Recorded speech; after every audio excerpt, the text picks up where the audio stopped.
A cable news channel, CNNNN. Disturbing look at the issue of film censorship in Australia. You're on the Newstainment Network. More after this. CNNNN, high definition, digital integrity.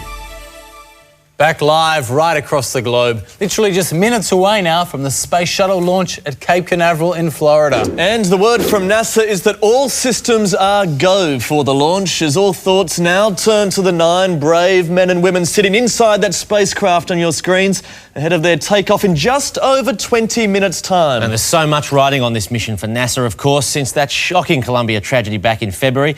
Not that that'd be playing on their minds right now. Oh, God, no, absolutely not. Today marks a new chapter for NASA, a chance to rebuild and look forward. And what finer way than with the launch of this spectacular new shuttle, Icarus. It's a proud day for NASA, and joining us once again from Control Headquarters in Houston is NASA Commander Orson F. Heppel. This is CNNNN to ground control. And Commander, you must have never thought this day would come. 2 aborted launches since the original launch date last week, but she's now definitely set to fly? Never been more ready. The ground staff here have declared Icarus A-OK to go.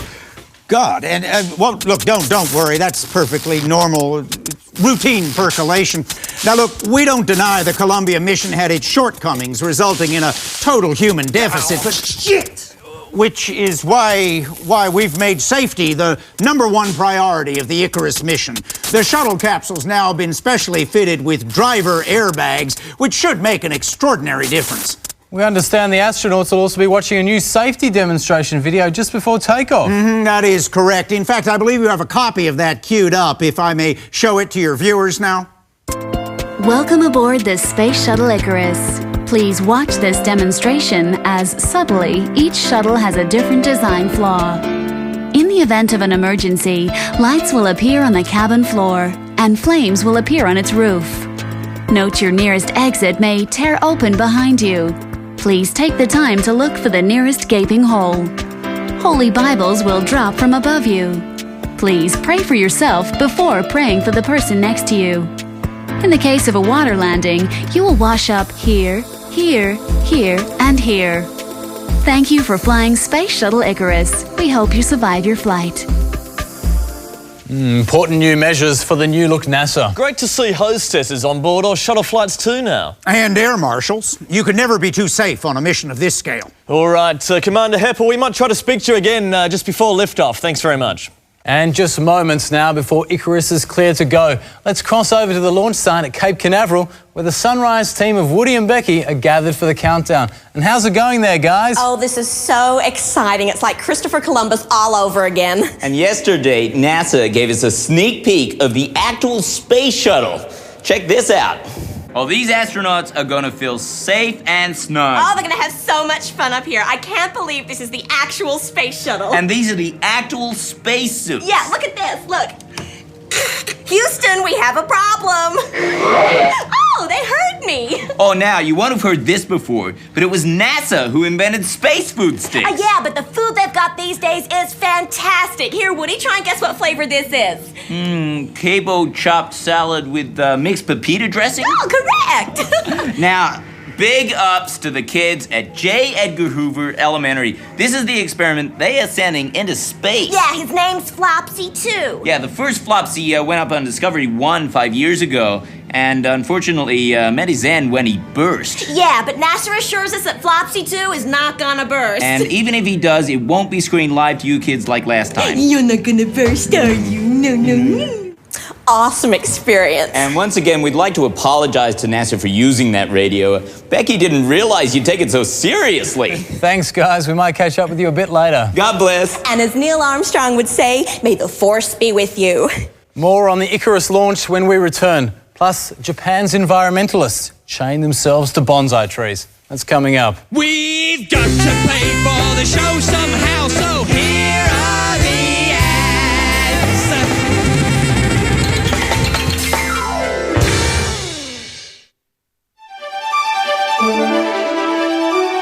Fall in love with your current affairs.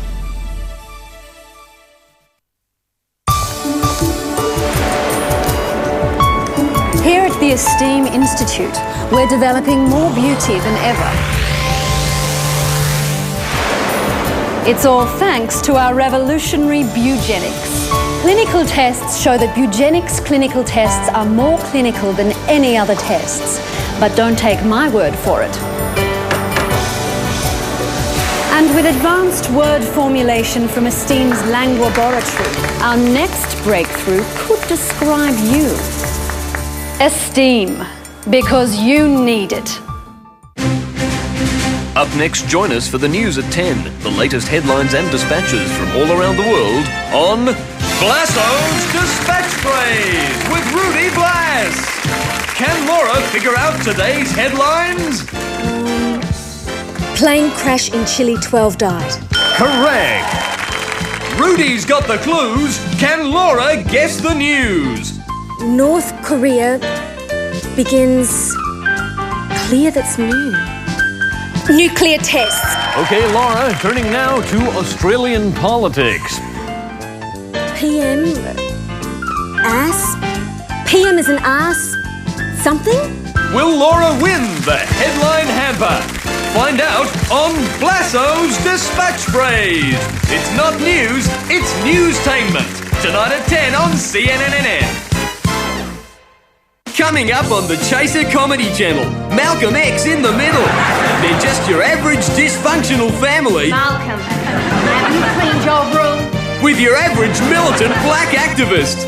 Your oppression will come to a bloody end. That's it, young man, you're grounded. The slave master will be overthrown by any means necessary. Why, you little... Malcolm X in the Middle. It's literally riotous. Showing now only on Chaser Comedy. Back live on launch day for Icarus. The latest from Cape Canaveral shortly. But to an emotional issue now, the treatment of refugees in Australia. Oh, I must admit, I still get terribly affected every time I see those images of refugees in detention centres. Yes, they're not easy to look at. And look, I'm sure that most Australians in their hearts do hope and pray that these poor refugees find a home. Their original one, back in their own country where they belong. Absolutely. Well, wishing won't make it so. That's why here at CNNNN we've set up a very special program. I wonder if you'd be interested in sponsoring a deportee. A deportee? Yes, we're just sending some young kids back to their war-torn homelands. Oh, it'd be good, but I can't at the moment. I'm really sorry. If everyone chips in $5, we can patch up the boat and send them back. I believe they should stay here. A lot of people have been generous. They're sending them back economy class. Some are sending them back by post-pack. You'd be going for the first class option then. You want to send them back in style, do you? Oh, absolutely. Yeah, it's a bit more expensive, but it's worth it in the long run if you're one of these humanitarians. Just give them their visa and let them stay. You know, what's so bad? You know, It's a little bit radical. These are children we're talking about here. Yeah. Yeah, exactly. Oh, children, yeah.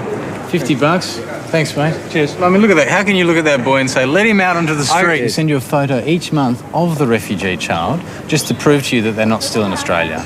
Well, that's a nice, gentle reminder. I mean, they can come back for elections and stuff, but other than that, we want to get them out of the country. You get a report of their progress.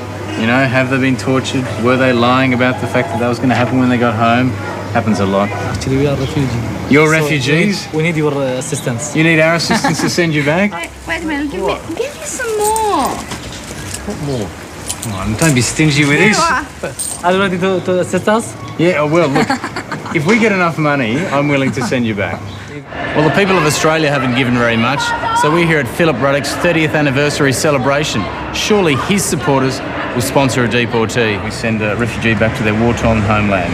You know, gets them out of the Give me the detention form and centres. let me have a look at it. Give you the form, you do it later? Yep. It helps Philip out on this important night. I'll give it some thought. If every kid we send back means that one more that he doesn't have to send back. Well, that's very good. If we can get one each year, for each year that Philip's been in Parliament, there'll be 30 refugees out of here. Every little bit helps. For $50, we can patch up the boat and send them back. That's $20. That's wonderful. Thank you, sir. Wonderful support for a very worthy program. And yet it seems not everyone supports our scheme. At a public rally last weekend, the actor and pro-refugee activist John Howard typically spoke out against us. So, in the interests of fairness, we thought we'd invite John Howard onto the show to let him put his case. Yeah, so ladies and gentlemen, please welcome Mr. John Howard. Here's John.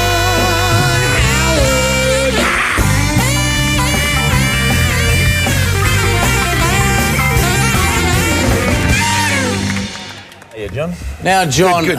why shouldn't we deport our refugees? Well, that's the same as sending an abused child back to an abusive situation. They're refugees because they were persecuted. Oh, come on. At least let me get my answer out. Give me that courtesy.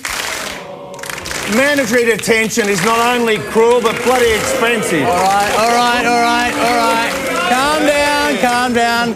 Gee, they're a bit live tonight. I think there might be an easier way to have this debate. Seems to me you're pretty angry about our treatment of refugees, John. Bloody oath I am. So, in the name of newstainment, let's find out just how angry now on our Outrageometer!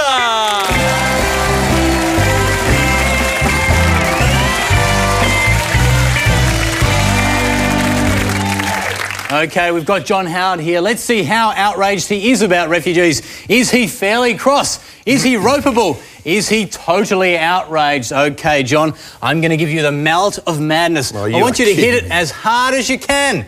Come on, take the mallet. Do you think he's up to it, people? Yeah! Okay, John, give it a hit. Oh! Just the usual whinge about refugees, hey? Thanks for playing, John. We'll be back with more news right after this. That was John Howard.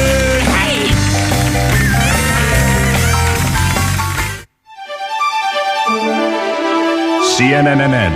We think so you don't have to. After a hard night's drinking, there's only one thing on your mind. Doner kebabs, the world's first alcoholic kebab. Pita, lettuce, tabbouleh, lamb, all wrapped up around your favourite beer. End the night right with Doner kebabs. Get boggered, get bogged. Let's all get boggered tonight. The Liberal government is doing a good job for all Australians.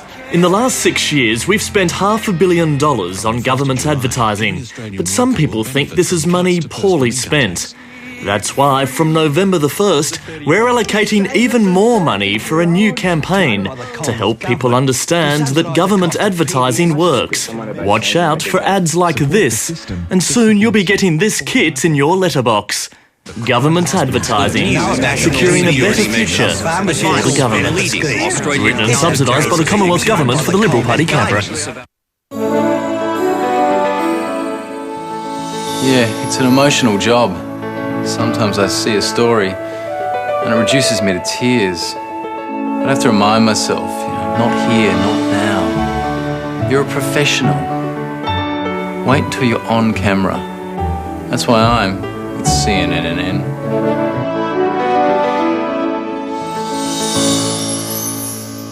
You're back live on CNNNN as we count down the minutes to the launch of Icarus. Just moments away now, we're assured, as we see these pictures of the crew inside the capsule, just double-checking that they've got the keys to start it. And you can only imagine the excitement that they must be feeling. Excitement too, I bet, at the NASA Control Centre in Houston. Commander Heppel, can you tell us a little more about the crew you've assembled for the mission? 9 finer men and women you are not likely to find. The Icarus carries with it not only formidable experience in the guise of veteran astronaut John Glenn, making what could possibly be his last mission for NASA, but also at the other end of the scale, lights, at the other end of the reboot, check. At the other end, we have Paute Rivers, the world's first native Cherokee Indian, going into space. And as ever, we wish each and every one of these courageous astronauts Godspeed. It's quite an amazing story, the Cherokee astronauts' incredible triumph against the odds. And CNNNN put together this backgrounder about the Native American who never lost sight of his dream. Before his tragic death aboard the Icarus voyage, Paute Rivers devoted his life to one single goal. That's obviously not the right tape. That's just a standby item. We might try and come back to that profile a little later. OK, well, guys, we were talking earlier about some of the experiments that the Icarus crew will be performing. Yes. Well, what we didn't mention, of course, is that they'll also be carrying a very special payload in the shape of this $9.4 billion probe to find Osama bin Laden in space. This is genuinely exciting stuff, not just for science, but for the war on terror. Well, look, if bin Laden was on Earth, the Pentagon would have found him, so he must be in space, and Icarus will be keeping a watchful eye out for him. Another example of the many practical benefits of the US space program, and the list just goes on and on. Oh, yeah, space food sticks. Tang orange drink. And you know what else, of course? You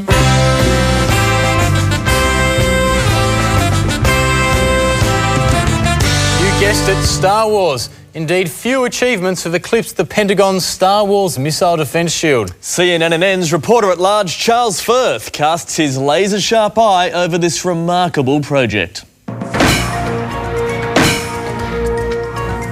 Next time you wake up and find that a gigantic Russian missile hasn't landed on your home, you've got one man to thank for it. Ronald Reagan and his Star Wars Missile Defence Initiative. And yet, some Reds under the bed want to can Star Wars. The idea behind Star Wars is very simple. Reagan asked himself, what's a realistic way to intercept missiles? The answer was obvious. Shoot them down using a space station armed with laser guns. Here's Russia, America, Star Wars. All you need to know is the exact launch time, the exact launch place, and the missile's intended trajectory. Then, the Star Wars system can intercept the commie missile. It's been tested 14 times and worked perfectly. Twice. Sourpussers say that's not good enough. But look, it's easy. Here's the Rusky missile, here's the Star Wars missile. All it does is come along and pow! Of course, there are teething problems. In a real war, this would be travelling at 15,000 miles per hour, and there'd be hundreds of them.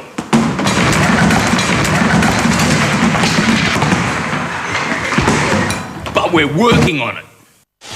After all, it only costs $500 billion. Sounds like good value to me. With Star Wars up there, we can get a good night's sleep down here, knowing that only 87% of all missiles fired will strike their targets. And that's the Firth Report. Charles Firth there, and still no plans, I believe, Chris, for the Howard government to install a similar shield over Australia. No, that's right. In fact, if you have a look at the overall state of play with Australia's space program, it's fair to say they've still got quite some way to go. All right, the launch of Icarus when we return. Plus, later on this hour, we interview Mel Gibson in Aramaic and see how he likes it. CNNNN, sex, views and weather.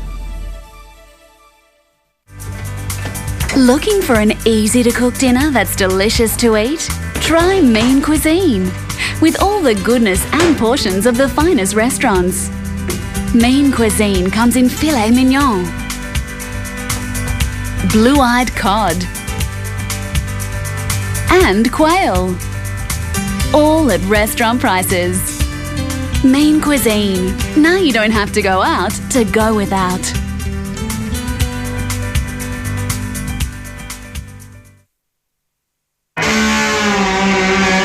Okay, it's time for some more insane pranks. Watch out, it's toilet paper time. You're being toilet paper, man! Woohoo! It's toilet paper! You like wipe your ass on that, man. You can make like a toilet paper burger, dude. Here, man. Toilet paper! I just like toilet paper your whole shop, dude. Lame ass! Lame ass!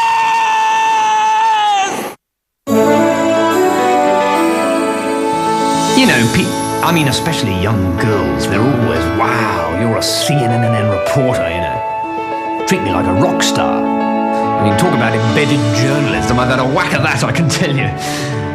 But, what can I say? People need stars. That's why I'm with CNNNN.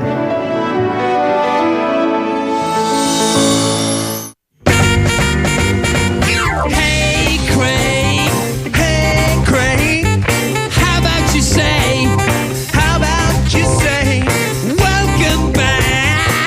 welcome back as we edge closer to the takeoff of Space Shuttle Icarus. But briefly to politics now. And increasingly, it seems Australians are drawn to politicians who can't be trusted. And haven't we had some beauties in our time? I mean, Howard, Reith, Mal Colston.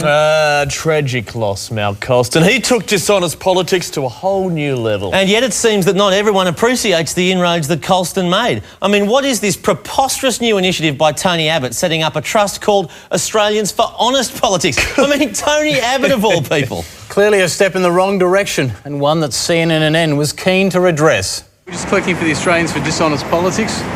You want to dig deep and help out? Mate, if I had any money on me, I would, because that's a very worthy cause. Trying to set up a new mistrust fund to teach the next generation of politicians in dishonesty. Very important. Did you You've got a bucket big enough, mate. For $10, we can teach them how to find a hole in the Ministerial Code of Conduct. Yeah, I've got 10. 10? Oh, that's great. You know, the Labor Party can use $50 to sign up 50 dead people. I will be right back. If you give us money, we promise you, by 2005, no politician will be living in honesty. Is that true? Yes. Well, that's well worth giving It's money. a promise. It's tax deductible. For every $1 you give us, we'll take another $1 out of your taxes. Oh, forget it. Oh, sure you don't have any I change. don't. I've just got notes. Oh, see, you had all that money and you said you didn't have anything. That is Any brilliant. change? Oh, See, the I didn't have any distinction, that's change. brilliant. Yeah. Can you do a lecture for us, please? You can teach the politicians something. We're hoping to get Peter Reith to actually speak at one of our conferences. He's great. Last year he gave a speech and then straight afterwards denied he'd even given it. Right there in front of us. He's a genius. If anyone asks you, you didn't give this money, all right? What money? Good. If anyone asks, John Howard doesn't know about this, all right? That's secret between us. It's a secret. Good. Exactly. Very good. We've got a grant here from the Australians for Dishonest Politics. We're hoping you'd be our patron. We're not saying you're dishonest or anything. We're just saying that, you're the best of these funds. It's easy money. No? All right. Let's give it to the back door. We won't say anything about it. Tony Abbott, obviously a little bit shy to take the cheque there from us on camera, but don't worry, we'll find a way to get him the money after all. And we're just literally moments away now from the takeoff at the launch site for Icarus. And Commander Heppel in Houston, what must be going through the crew's minds right now? They'd be extremely focused, I imagine. Remember, they've been through all this in training 1,000 times, and, excuse me, my desk seems to be on fire here. People, desk! Go, go, go, go, go, go, go, go, go! Thank you. Yeah, well, you see, if anything, the crew would be feeling relaxed and naturally very excited, knowing they couldn't possibly be in a safer set of hands. All right, good luck, Commander Heppel. And very quickly, let's cross back to Cape Canaveral for a final word from Woody and Becky before this momentous launch. Craig, this is an historic moment. I am so proud to be here. I am so nervous. I mean, it feels like my heart is going kaboom. Let's hope the shuttle doesn't do the same thing.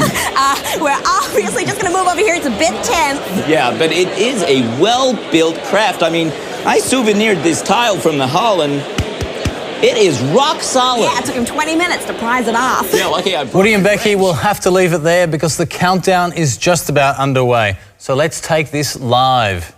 10, 9, 8. We have a go for main engine start. 5, 4, 3, 2, 1. And we have liftoff. And there she goes. Icarus has taken to the sky. And isn't that just a beautiful sight as it makes its way up, up, up? Oh, we seem to have lost our picture there. I'm not quite sure what... Can we re-establish contact? All right, well, let's take a short break while we try to sort out what's happened here. We'll be back right after this. CNNNN. We report. You believe. Tonight, Firth takes on his biggest risk yet. This is the jail where Pauline Hanson has been left to rot, but not anymore. Can Firth break Pauline Hanson out of jail? Or will Tony Abbott get him too? We've just had word the Mad Monk's onto us. Find out what happens next only by subscribing to this premium news event on Chaser Pay-Per-New. God willing, I'll get Ettridge too.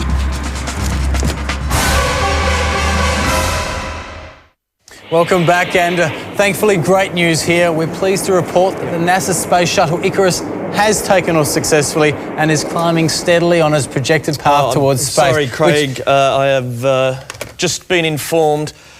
It appears that somehow the NASA Mission Control Center has exploded. Houston, you have a problem. Houston, come in, please. Houston. Devastating scenes there, as you can see, and I can only... How do these things... We now return ABC viewers to their regular programming.